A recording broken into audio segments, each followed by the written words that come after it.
Hello, welcome to Skedline News. I'm Sarah Pereira. It is Wednesday, March 24th, and here is today's news. Monday's mass shooting in Boulder, Colorado has left 10 people dead after a man opened fire in a supermarket. 21-year-old Ahmed Al-Alihi Olisa faces 10 counts of first-degree murder and an attempted murder charge. The bloodshed came less than a week after the Atlanta area day spa shooting, where 8 people were killed. President Joe Biden responds to the second mass shooting in a week in the United States, calling for tighter gun control measures. I don't need to wait another minute, let alone an hour, to take common sense steps that will save the lives in the future and to urge my colleagues in the House and Senate to act. We can ban assault weapons and high-capacity magazines in this country once again. Biden says this is not a partisan issue, it is an American issue, and it will save American lives, and it is time to act. In Brussels, U.S. Secretary of State Antony Blinken is set to tell NATO allies on Wednesday that China is a threat to the West, but the U.S. will not force anyone to choose sides between Washington or Beijing. The onus is really going to be on China to demonstrate that the pledges it's made on forced labor, on state-owned enterprises, on subsidies, are not just talk, and that the Chinese government will follow through on the commitments that it's made. Blinken says countries can work with China where possible, noting climate change was an area where cooperation is necessary, but he accuses Beijing of undermining the international trading order the United States and its allies built after World War II. China denies such plans and says it respects the global rules enforced by the World Trade Organization and the International Monetary Fund. The United States, the EU, Britain, and Canada imposed sanctions on Chinese officials on Monday for rights abuses in Xinjiang.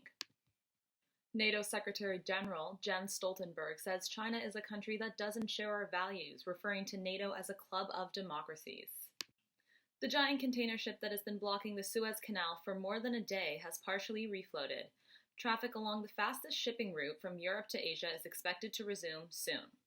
The 400-meter, 224,000-ton Ever Given was stranded Tuesday morning after losing the ability to steer during a wind and dust storm.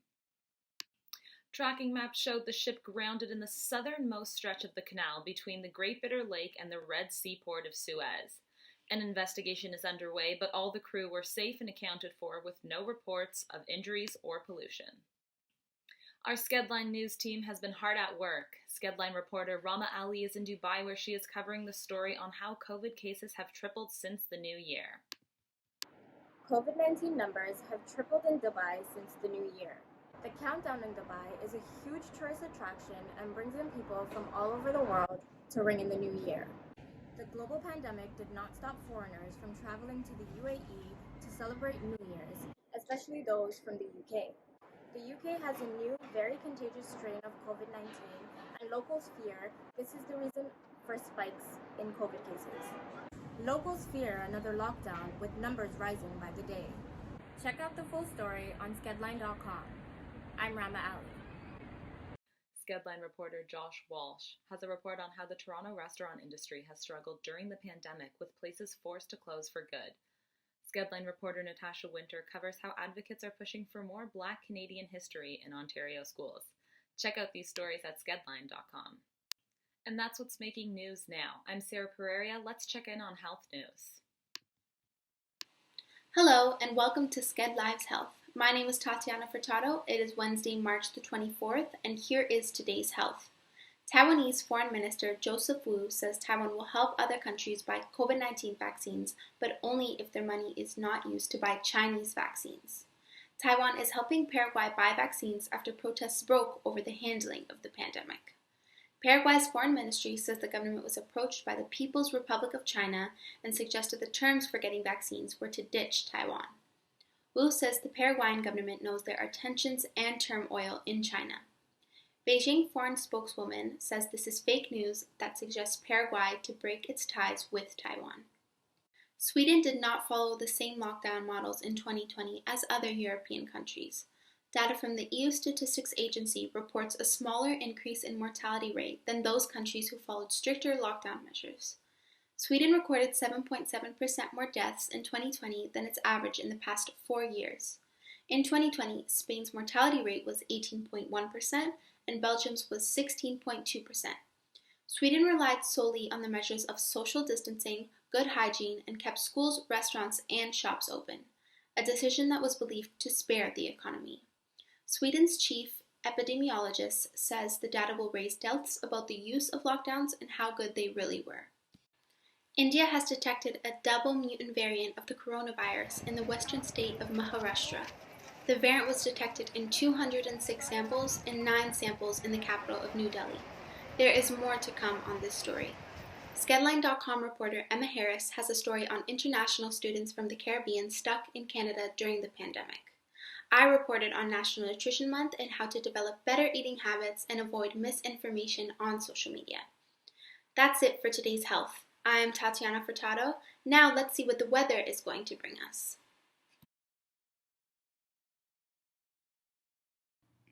Hello everyone. Welcome to Skedlive's weather report. I'm Thais Brindisoli. Today is March 24th, and it's a partially cloudy Wednesday in Toronto. Temperatures could reach a max of 12 degrees today, with a low of 8 this evening. Tomorrow, the day will be mostly cloudy too. Temperatures could reach a high of 16 during the day. On Friday, we'll see some moderate rain and a temperature drop to 9 degrees.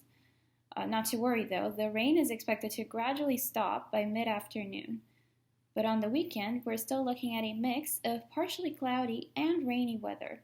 Our temperatures will remain between 5 to 9 degrees until Tuesday. Warmer weather is ahead of us next week, but sunny days are not predicted for weeks in Toronto.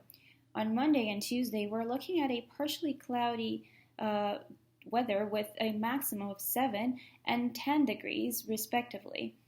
That's the forecast for today. For more, including our reporter Hansel Mehta's story on decreasing ice coverage on the Great Lakes, check out Skedline.com.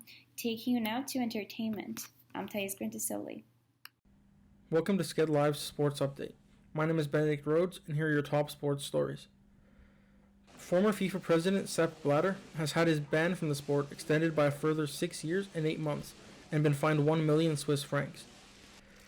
Blatter's current ban for ethics code violations is due to expire in October, and this new ban will begin then.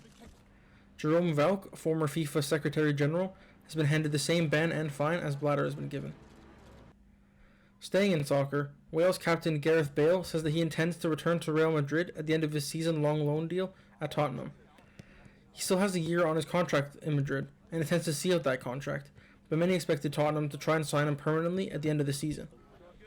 Bale has admitted that the reason he returned to his former club was to get fit and get regular playing time ahead of the European Championships this summer. No, it's no distraction for me coming into the Euros. I think the main reason I obviously came to Spurs this year was obviously I wanted to play football first and foremost, but going into Euros I wanted to be match fit. So the original plan was only to do a season at Spurs, and then after the Euros I still have a year left at Real Madrid, and as far my plan obviously is to go back, and that's as far as I've planned, to be honest. Bale is currently away with the Welsh national team as it looks to qualify for the World Cup for the first time since 1958. In Japan, we're only a few months away from the start of the Tokyo 2020 Olympics, and the torch relay is underway. For Masao Hashimoto, one of the people running with the torch, the opportunity is a lifetime in the making. Now 71 years old, Hashimoto says that he's dreamed of holding an Olympic torch since Tokyo first hosted the Games in 1964, when he ran alongside the torchbearers holding the Olympic flag. For Rina Arakawa, a 17-year-old high school track and field athlete, the torch relay has extra meaning. Arakawa wants to use the opportunity to thank people for the help received after the 2011 tsunami and nuclear accident in Fukushima.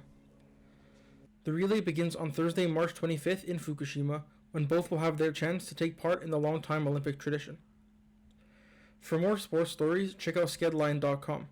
Stories this week include an audio piece about the aforementioned European Championships this summer by Sarah Pereira, and another audio piece about the recent India vs. England cricket match reported by Ali Irfan. Sports stories also include Nicholas Barnsdale's story about the return of horse racing in Canada, and my story about the 2021 Canadian Premier League season. That's it for sports. My name is Benedict Rhodes, and now over to entertainment. Here are today's entertainment stories. HBO has begun development on 3 new prequels and spin-off shows to Game of Thrones. The series, titled 9 Voyages or Sea Snake, is being written by Rome co-creator Bruno Heller. The other 2, Flea Bottom and 10,000 Ships, have no writers attached to them yet. These series follow another Game of Thrones prequel, House of the Dragon, which is already much further along, having already cast Paddy Considine, Olivia Cook, Emma Darcy, and Matt Smith. An HBO spokesperson declined to comment further on the story. David Dobrik has left Dispo, the camera app he co-founded in 2019. A report by Business Insider last week documented sexual assault allegations by a woman against a former member of Dobrik's Vlog Squad, which is the name of his group of collaborators. Several brands that had sponsorship deals with David have already said they will not do business with him again, including EA, HelloFresh, Dollar Shave Club, and SeatGeek. He addressed the accusations in a YouTube video last week titled Let's Talk. Dobrik rose to stardom on YouTube and TikTok with over-the-top pranks and comedy skits produced with a group of his friends in LA. Black Widow has been delayed again. The Walt Disney Company announced on Tuesday the worldwide release of Marvel Studios' film Black Widow would be delayed by 2 months until July. They also said it would offer the movie simultaneously in theaters and would also be available to stream at home for $30 on Disney+. Theater operators had been hoping that Black Widow, which stars Scarlett Johansson as the Russian-born spy-turned-superhero, would kick off a summer blockbuster season in early May and draw crowds back to theaters after extended closures due to the pandemic. This has been Skedlive for Wednesday, March 24th. For more of our stories, check out skedline.com. This is Josh Welsh. Thank you for watching.